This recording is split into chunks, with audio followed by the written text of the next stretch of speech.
Hi comic book fans, welcome to another SundayComics.com video. I have just returned from watching the new Spider-Man film, Miles Morales Spider-Man Across the Spiderverse Part One. What did I think? Well, this review will contain a couple of spoilers, so if you don't want any spoilers, don't watch this. But overall, what did I think? Firstly, and the most stunning thing about this film is the animation. The animation is simply amazing. At one point, the animation style changes depending on which Spider-Verse we're in. But at one point, it looked like Bill Sienkiewicz had done the animation. It really is absolutely astonishing. I mean, the way animation has moved forward is incredible, and in this here, the artistic director of the animation deserves an Oscar as far as I'm concerned. Absolutely incredible. Right, so what else did I like about this? Well, first of all, I'm going to say I think it's a bit too long. It went on for 2 hours, 10 minutes. I think we could have lost 20 minutes of teenage angst and I love my mum stuff, okay? There's a lot of teenage angst and there's a lot of I love my mum and dad stuff, and mum and dad, I love Miles Morales or Spider-Gwen stuff. That's fine, but we didn't need as much as we had of that. We could have cut the film short by 20 minutes. Right, having said that, I did enjoy it. I didn't fall asleep, and I quite enjoyed the plot. We start off with focusing on Spider-Gwen in her universe, where she starts fighting some sort of vulture from a Michelangelo universe. I know, it's crazy. She's then joined by Spider-Man 2099, what's his name, Miguel O'Hara, who is magnificently voiced by Oscar Isaacs, who also, of course, plays Moon Knight in the MCU. Here in the Sonyverse, he's playing Spider-Man 2099. And also, I think Misty Knight, we got Misty Knight, also comes along. They help Gwen out, and then they whisk Gwen off to sort of Spider-Verse Central, which is where Miguel O'Hara is in charge. And the problem I've got here is that the plot is a bit similar to the Loki plot. So in Loki, there's the sort of time nexuses and the timeline, and they're trying to control the timeline. And here, it's all about alternative universes, and you've got to prevent them from canon events, as they call them, from not occurring. So the Spider-Man 2099 character, Miguel O'Hara, is responsible for keeping together all these universes and for dealing with, things that are not normal, okay? So that's the rough plot.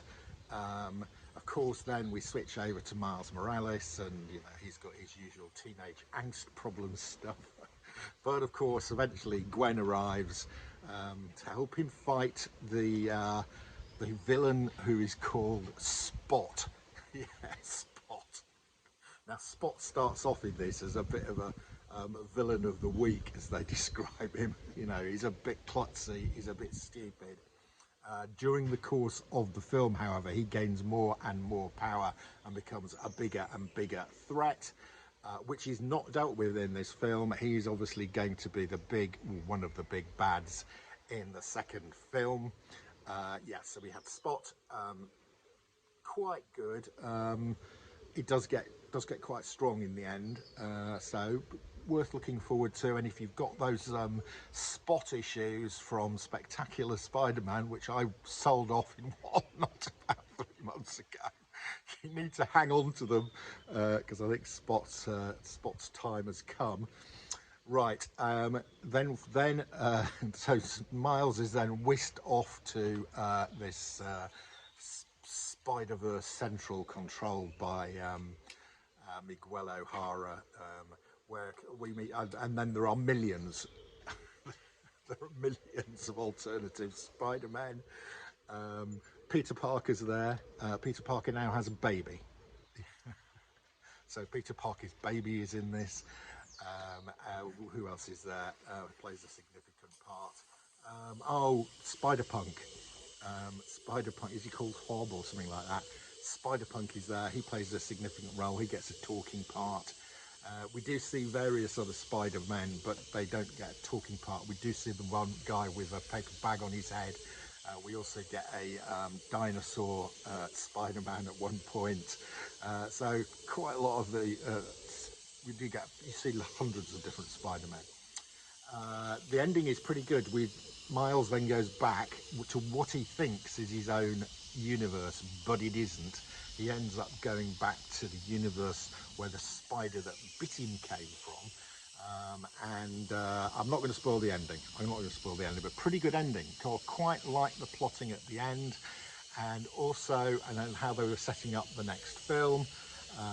And then Spider-Gwen puts together a team to go and set off and help Miles, obviously, in number 2. Great, okay.